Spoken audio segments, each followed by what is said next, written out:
Back to S group. मेरा नाम है आमिर और मैं हूं आपकी आज के इस क्विज का होस्ट। उम्मीद करता हूं आपने पहले की क्विजेस को फिनिश कर लिया होगा।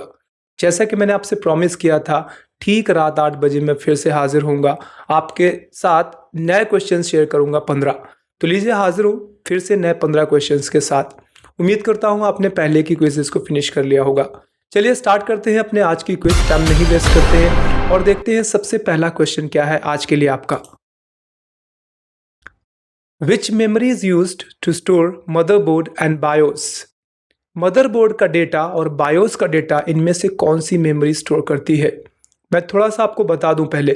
जब आप किसी भी कंप्यूटर सिस्टम को ओपन करते हैं तो जो सबसे पहली स्क्रीन आती है ब्लैक स्क्रीन, और उसमें कुछ नाम, कंपनी के नाम बेसिकली दिखते हैं। जैसे अगर HP का लैपटॉप है तो HP लिख के आएगा, अगर आपके पास सैमसंग का मोबाइल फ़ोन है तो सैमसंग लिख के आएगा।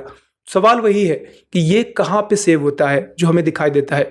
ऑप्शन ए है हार्ड डिस्क, ऑप्शन बी है रैम, ऑप्शन सी है रोम एंड ऑप्शन डी है CD। आपके हिसाब से इसका सही जवाब क्या है? अपना जवाब अब आप सेंड कर सकते हैं।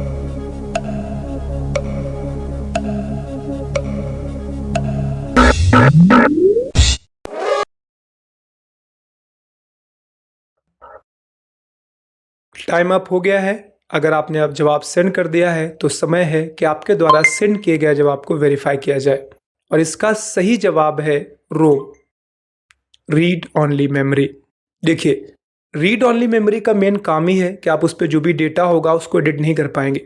इसीलिए अगर आपने HP का मदरबोर्ड खरीदा है तो उसमें HP लिख के आएगा, और अगर कोई ये चाह ले कि HP की जगह पे सैमसंग लिख के आने लगे तो ऐसा नहीं होगा। जबकि रैम तो डेटा को टेम्परेरी ही स्टोर करती है और हार्ड डिस्क डेटा को स्टोर भी करती है, तो उसके बाद वो वहाँ से डिलीट किया जा सकता है, और सेम टू सेम CD भी आपके काम करती है। तो इनमें से रोम ही इसका सही जवाब है। उम्मीद करता हूँ आपका जवाब सही था। चलिए बढ़ते हैं अगले क्वेश्चन की ओर और देखते हैं अगला क्वेश्चन क्या है। तो अगला क्वेश्चन आपकी कंप्यूटर स्क्रीन पे ये रहा। What is the meant by cell? Cell का मतलब क्या होता है? अभी MS Excel वाला सेल नहीं है, मैं आपको बता दूं। एक ऑपरेटिंग सिस्टम जब बनाया जाता है तो उसमें कर्नल फाइल्स, शेल फाइल्स डाली जाती है। तो अब सवाल आपका वही है, पूछा गया है what is meant by cell? Cell का मतलब क्या है? Option A operating system, option B program, option C user interface and option D none. इनमें से कोई नहीं। आपके हिसाब से इसका सही जवाब क्या है? अपना जवाब अब आप सेंड कर सकते हैं।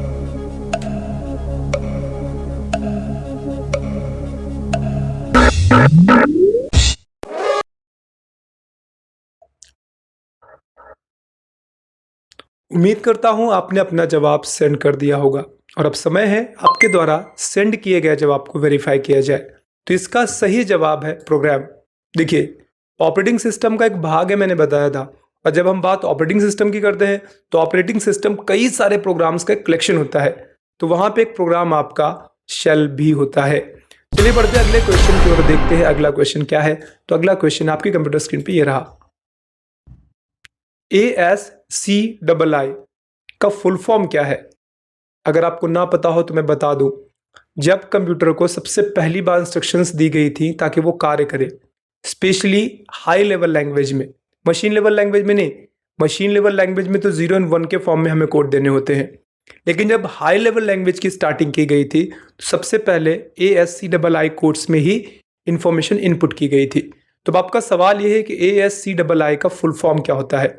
ऑप्शन ए है American standard code for information interchange, option B है abacus standard code interchange, option C है Atanasoft standard code information interchange, option D है इनमें से कोई नहीं। अपना जवाब अब आप सेंड कर सकते हैं।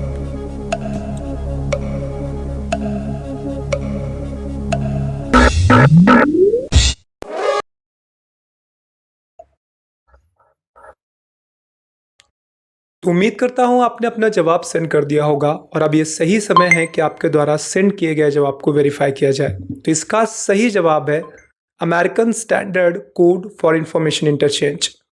जो सबसे पहला कंप्यूटर था उस पर जो इंफॉर्मेशन इनपुट की गई थी वो अमेरिकन इंग्लिश में की गई थी, और उसको नाम दिया गया ASCII, American standard code information interchange. चलिए बढ़ते हैं अगले क्वेश्चन की ओर और देखते हैं अगला क्वेश्चन क्या है। तो अगला क्वेश्चन आपकी कंप्यूटर स्क्रीन पे ये रहा। Which of the following can be added to the Libre Office Writer's font work gallery? दिए हुए ऑप्शंस में से कौन सा ऐसा ऑप्शन है जिसमें अवेलेबल कंटेंट को लिब्रे ऑफिस की फॉन्ट स्टाइल गैलरी में ऐड किया जा सकता है?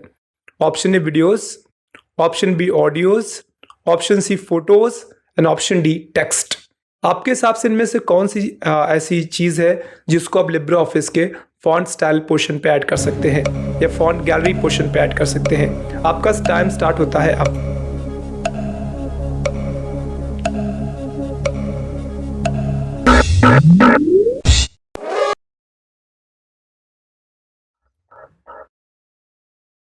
तो आपका टाइम समाप्त हो गया है और उम्मीद मैं ये भी करता हूं कि आपने अपने जवाब को सेंड कर दिया होगा। अगर थोड़ा सा भी आपने ब्रेन का यूज़ किया होगा तो इसका जवाब आपको पता होगा। इसका सही जवाब है टेक्स्ट। जब हम फॉन्ट स्टाइल की बात करते हैं तो फॉन्ट स्टाइल टेक्स्ट पे ही अप्लाई की जाती है, ना ही वीडियो पे, ना ही ऑडियो पे और ना ही फोटो पे। क्योंकि जो फॉन्ट स्टाइल होता है वो टेक्स्ट के लिए ही होता है। चलिए बढ़ते हैं अगले क्वेश्चन की ओर और देखते हैं अगला क्वेश्चन क्या है। तो अगला क्वेश्चन आपकी कंप्यूटर स्क्रीन पे ये रहा। What do the first 4 digits represent in IFSC? IFSC जो कोड होता है उसके पहले के 4 डिजिट्स क्या दर्शाते हैं? ऑप्शन ए ब्रांच का नाम, ऑप्शन बी बैंक का नाम, option C branch and bank दोनों का नाम, ऑप्शन डी इनमें से कोई नहीं। अब अगर आपने आपका बैंक अकाउंट खुलवाया होगा किसी भी बैंक में तो आपको उसका आईएफएससी कोड भी मिला होगा। अब सवाल ये है कि आईएफएससी कोड के 4 डिजिट्स स्टार्टिंग के किस चीज़ के लिए होते हैं या क्या होते हैं? तो अपना आंसर अब आप सेंड कर सकते हैं।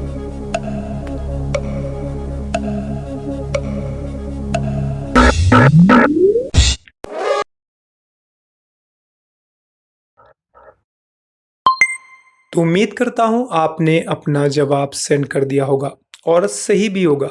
बैंक नेम, जी हाँ। अगर आपको जैसे एसबीआई का खाता है तो SBIN स्टार्टिंग में लगा होगा। बैंक ऑफ बड़ौदा का खाता है तो बारबो यानी BARB 0 होता है बाद में। कुल मिला के ये मान लीजिए स्टार्टिंग के जो 4 डिजिट्स है वो बैंक के नाम को रिप्रेजेंटेट करते हैं। चलिए बढ़ते हैं अगले क्वेश्चन की ओर। उम्मीद करता हूं कि आपके जवाब सही होंगे और अगर नहीं सही थे तो अब आपको इन क्वेश्चंस का आंसर धीरे धीरे करके पता चल रहा होगा।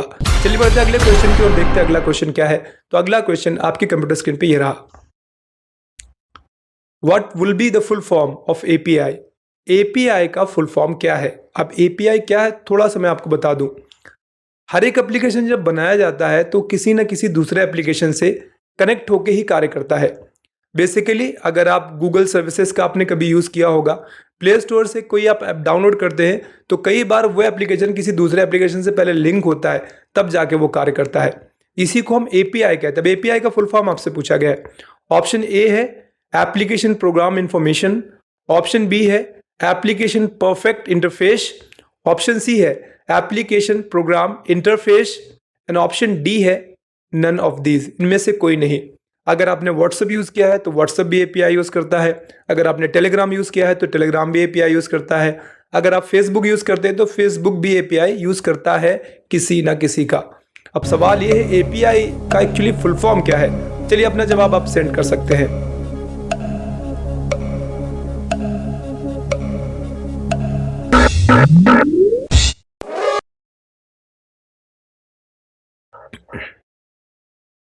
तो उम्मीद करता हूं आपने अपने जवाब को अब तक सेंड कर दिया होगा और अब समय है आपके द्वारा सेंड किए गए जवाब को वेरीफाई किया जाए। तो इसका सही जवाब है एप्लीकेशन प्रोग्राम इंटरफेस। मैंने पहले भी बताया था आपको कि ये दूसरे एप्लीकेशन को एक इंटरफेस देता है, उस पर कनेक्ट हो और ये रन करे। उम्मीद करता हूं आपका जवाब सही होगा। चलिए बढ़ते हैं अगले क्वेश्चन की ओर और देखते हैं अगला क्वेश्चन क्या है। तो अगला क्वेश्चन आपकी कंप्यूटर स्क्रीन पे ये रहा। Which of the following is a hard disk memory? दिए हुए ऑप्शंस में से हार्ड डिस्क मेमोरी किस प्रकार की होती है?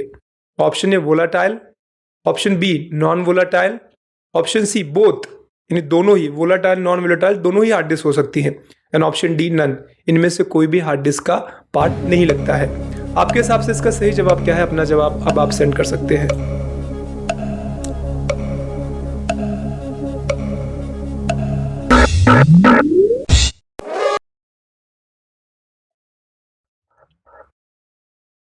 उम्मीद करता हूं आपने अपना जवाब अब तक कर दिया होगा सेंड। समय है आपके द्वारा सेंड किए गए जवाब को वेरीफाई किया जाए। इसका सही जवाब है नॉन वोलाटाइल। इसको हम हिंदी में कहते हैं स्थायी मेमोरी।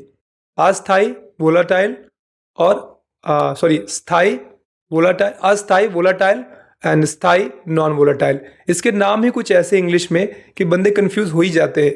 ठीक है, तो ये आपकी स्थायी मेमोरी है, क्योंकि अगर हार्ड डिस्क पे कोई डेटा सेव करेंगे तो वो वहां पर बना रहेगा। चलिए बढ़ते हैं अगले क्वेश्चन की ओर और देखते हैं अगला क्वेश्चन क्या है। तो अगला क्वेश्चन आपकी कंप्यूटर स्क्रीन पे ये रहा। What is the process of transferring data from one place to another called? अगर हम कोई डेटा किसी एक प्लेस से दूसरी प्लेस ट्रांसफर करते हैं, इसको हम कहते क्या है?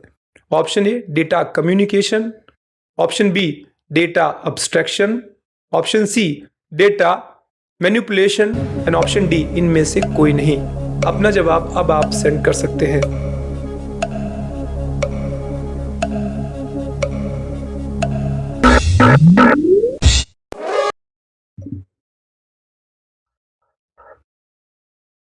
उम्मीद करता हूं आपका जवाब सही होगा। इसका सही जवाब है डेटा कम्युनिकेशन। बाकी के नाम खुद ही बता रहे। अब्स्ट्रैक्शन मतलब निकालना होता है, ठीक है। मैनिपुलेशन मतलब बदलाव करना होता है और कम्युनिकेशन मतलब वार्तालाप करना होता है। एक नोट से जब हम डेटा दूसरे नोट सेंड करते हैं तो दो नोट्स आपस में कम्युनिकेट करते हैं, ठीक है। इसीलिए हम इसको डेटा कम्युनिकेशन कहते हैं। चलिए बढ़ते हैं अगले क्वेश्चन की ओर। उम्मीद करता हूं आपका जवाब सही होगा। अगला क्वेश्चन आपकी कंप्यूटर स्क्रीन पे ये रहा। Which of the following language is known foundation stone? दी हुई लैंग्वेज में से कौन सी है जिसको लैंग्वेजेस का फाउंडेशन स्टोन कहा जाता है? Option A Fortran, option B C, option C COBOL and option D BASIC. आपके हिसाब से इसका सही जवाब क्या है? अपना जवाब अब आप सेंड कर सकते हैं।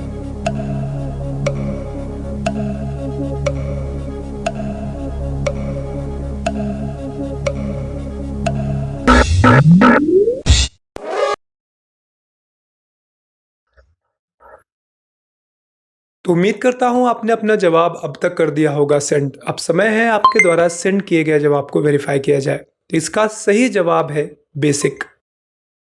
बाकी के जितने भी ऑप्शंस हैं वो बेसिक का हिस्सा नहीं है, चाहे वो सी लैंग्वेज हो, काफ़ी बाद में डेवलप हुई है, फोर्ट्रान हो या कोबोल हो, स्टार्टिंग में बेसिक लैंग्वेजेस का ही यूज़ किया गया है। चलिए उम्मीद करता हूं आपका जवाब सही होगा। बढ़ते हैं अगले क्वेश्चन की ओर, देखते हैं अगला क्वेश्चन क्या है। तो अगला क्वेश्चन आपकी कंप्यूटर स्क्रीन पे ये रहा। Which of the following formats computer stores data? Computer जब भी कोई डेटा स्टोर करता है तो किस रूप में स्टोर करता है? ऑप्शन ए हेक्साडेसिमल में, ऑप्शन बी डेसिमल में, ऑप्शन सी बाइनरी में and option D optical form में। आपके हिसाब से कंप्यूटर किस फॉर्म में डेटा स्टोर करता है? अपना जवाब अब आप सेंड कर सकते हैं।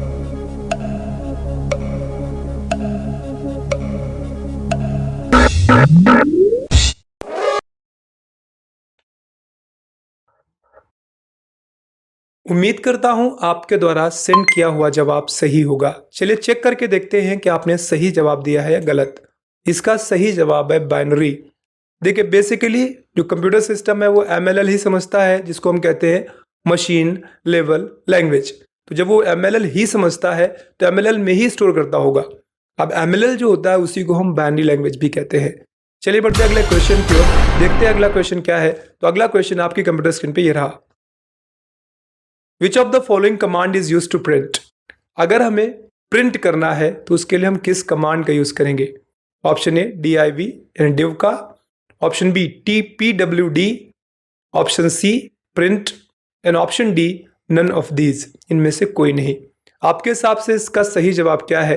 अपना जवाब अब आप सेंड कर सकते हैं।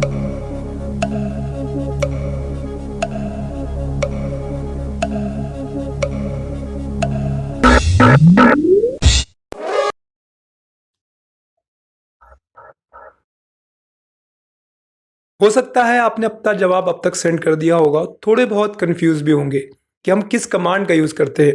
वैसे बेसिकली आपके दिमाग में प्रिंट ही आता है सबसे पहले, तो चेक करके देखते हैं क्या प्रिंट इसका सही जवाब है। तो कॉन्ग्रेचुलेशंस, इसका सही जवाब है प्रिंट। प्रिंट कमांड की सहायता से ही हम प्रिंट करते हैं। और अगर आपने इसके अलावा कोई भी दिए हों ये सोचकर कि प्रिंट सामने लिखा हुआ है इसलिए प्रिंट तो नहीं हो सकता, क्योंकि प्रिंट बहुत आसान सा आंसर हो जाएगा। तो अगर आपने कोई दूसरा दे दिया है तो फिर आपका वो रॉन्ग हो जाएगा। चलिए बढ़ते हैं अगले क्वेश्चन की ओर, देखते हैं अगला क्वेश्चन क्या है। तो अगला क्वेश्चन आपकी कंप्यूटर स्क्रीन पे ये रहा। Who among the following discovered internet? जो दिए हुए ऑप्शंस हैं इनमें से किसने इंटरनेट को इन्वेंट किया है? ऑप्शन ए है आपका रे टॉमलिंसन, ऑप्शन बी है विन चर्प, ऑप्शन सी है Tim Berners Lee and option D है इनमें से कोई नहीं। आपका जवाब अब आप सेंड कर सकते हैं। आपका टाइम शुरू होता है अब।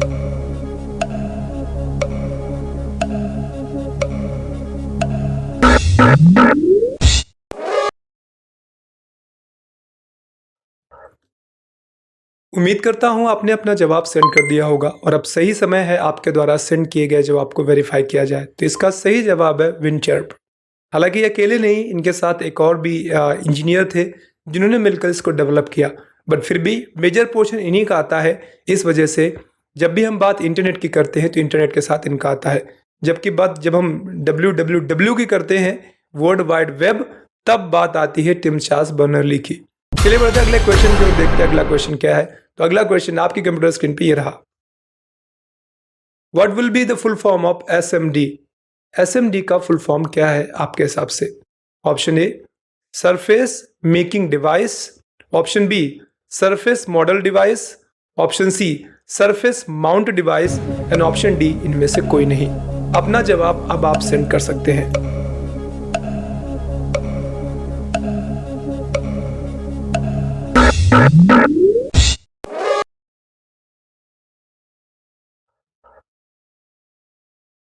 उम्मीद करता हूं आपने अपना जवाब सेंड कर दिया होगा और मैं इस बात की भी उम्मीद करता हूं कि इस बार आपको तुक्का मारना पड़ा होगा, क्योंकि SMD एक नया वर्ड है। आपको ना पता हो तो बता दूं, SMD चिप्स भी आती हैं और SMD पोर्ट्स भी होते हैं मदरबोर्ड में, जहां पे उनको कनेक्ट किया जाता है। अब चूंकि ये थोड़ा सा आपके लिए टफ है तो मैं आपको 50-50 लाइफ लाइन दूंगा। यहाँ पे चेक करके देखते हैं कि अगर मैं 2 ऑप्शन हटा दूं तो 2 कौन से बचेंगे, ताकि आप बेटर वे पे जज कर पाए। तो यहाँ से आपका मैंने 2 क्वेश्चंस को मिटा दिया है। अब आपके पास 2 क्वेश्चन मतलब 2 ऑप्शंस हैं। पहला है सरफेस माउंट डिवाइस, दूसरा है सरफेस मॉडल डिवाइस। अब आपके हिसाब से इसका सही जवाब क्या है? अगर आप चाहें तो अपने आंसर को चेंज कर सकते हैं। वैसे मैं फिर भी आपको बता दूं, इसका सही जवाब है सरफेस माउंट डिवाइस। ठीक है, जो सरफेस पे माउंट की जा सके। चलिए बढ़ते हैं अगले क्वेश्चन की ओर, देखते हैं अगला क्वेश्चन क्या है। What is the meaning of topology? Topology का मतलब क्या है? वैसे मैं आपको बता दूं, नेटवर्किंग में जब हम कंप्यूटर सिस्टम्स को आपस में कनेक्ट करते हैं तो यहाँ पर टोपोलॉजी का बहुत ज़्यादा जिक्र आता है। तो सवाल ये है, टोपोलॉजी कहते किसे हैं? ऑप्शन ए है a type of network, topology एक प्रकार का नेटवर्क होता है। ऑप्शन बी है shape of the network, network कैसे बनाया गया है ये उसका शेप होता है। ऑप्शन सी है इंटरनेट कनेक्शन, जब हम कोई इंटरनेट कनेक्शन लेते हैं किसी भी कंपनी से तो उसे हम टोपोलॉजी कहते हैं, या इनमें से कोई भी नहीं। अपना जवाब अब आप सेंड कर सकते हैं।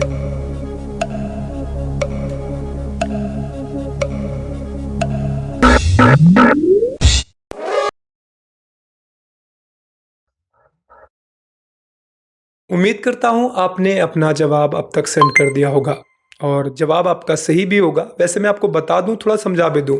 शेप ऑफ नेटवर्क, जब आप 4 कंप्यूटर्स को आपस में जोड़ते हैं तो आपको जोड़ने के बाद वो कैसे दिखते हैं फिजिकली, उनका लेआउट कैसा दिखता है, इसी को हम टोपोलॉजी कहते हैं। इसमें आपका बस topology, star topology, ring topology, या फिर आप मेश टोपोलॉजी का यूज़ करते हैं। पीयर टू पीयर नेटवर्क्स का यूज़ किया जाता है, सेंट्रलाइज नेटवर्किंग का यूज़ किया जाता है। Basically shapes of network, computers ने कैसे बनाया गया है नेटवर्क को, उसका शेप कहलाता है टोपोलॉजी। उम्मीद करता हूँ इसका आपका जवाब सही था। अगर नहीं सही था तो अब आपको ये आंसर पता चल गया है। दोबारा से कभी ये सवाल पूछा जाएगा तो आप इसका जवाब दे पाएंगे। चलिए बढ़ते हैं अगले क्वेश्चन की ओर, देखते हैं अगला क्वेश्चन क्या है। अगला क्वेश्चन आपके कंप्यूटर स्क्रीन पे ये रहा। Select the correct answer of the following.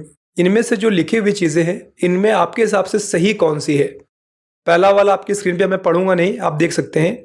पहला option A, option B, option C and option D. आपके हिसाब से जो भी चीजें लिखी हैं इनमें करेक्ट क्या हो सकता है?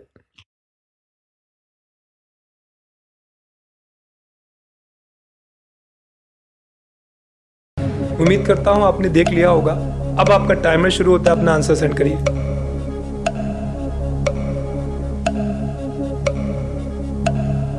उम्मीद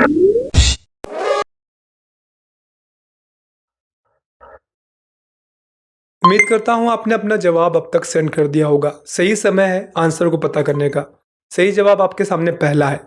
बाकी जो 3 है इनमें इज इक्वल टू सिंबल नहीं लगाया है, तो इसका मतलब ये टेक्स्ट की तरीके रिएक्ट करेंगे। चाहे आप कैल्क का यूज करें लिब्रे ऑफिस में, चाहे आप MS ऑफिस में, MS एक्सेल में इन चीज़ों को एंटर करें, इनमें कुछ नहीं होना है। ये जैसे लिखे वैसे लिखे रहेंगे। लेकिन जो पहला वाला है ये एक प्रोसेस होगा। अगर आप इस तरीके से लिखेंगे तो वहां पर आपको इसका कुछ ना कुछ रिजल्ट मिलेगा। ये कोई फॉर्मूले का हिस्सा हो सकता है।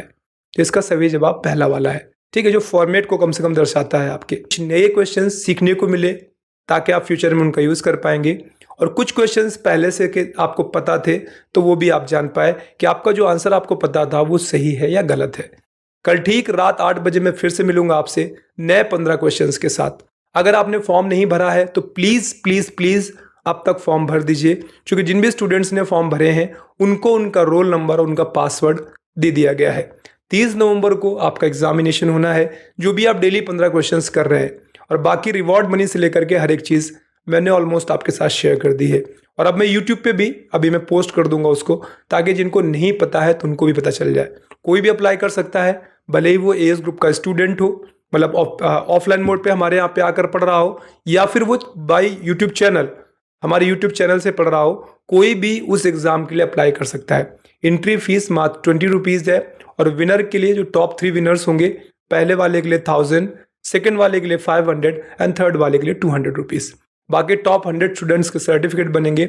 इसके अलावा जो टॉप 3 होंगे उनके लिए और भी बहुत कुछ है। उनको ऑफलाइन मोड पे बुलाया जाएगा, क्विज के लिए इनवाइट किया जाएगा। क्विज पे आना है, आपको परफॉर्म करना है, उसका बाकायदे शूट होगा और उसे चैनल्स पे प्रमोट के पर्पस पे डाला भी जाएगा। और उसके साथ साथ आपको उसका रिवॉर्ड मनी भी मिलेगा। उसका जो रिवॉर्ड मनी होगा वो आपको बाद में बताया जाएगा, अभी फिलहाल वो कॉन्फिडेंशियल है। तो उम्मीद करता हूँ आज की क्विज आपको पसंद आई होगी। जल्द मिलते हैं फिर से, तब तक अपना ख्याल रखिए, कंप्यूटर सीखते रहिए। Bye bye and take care.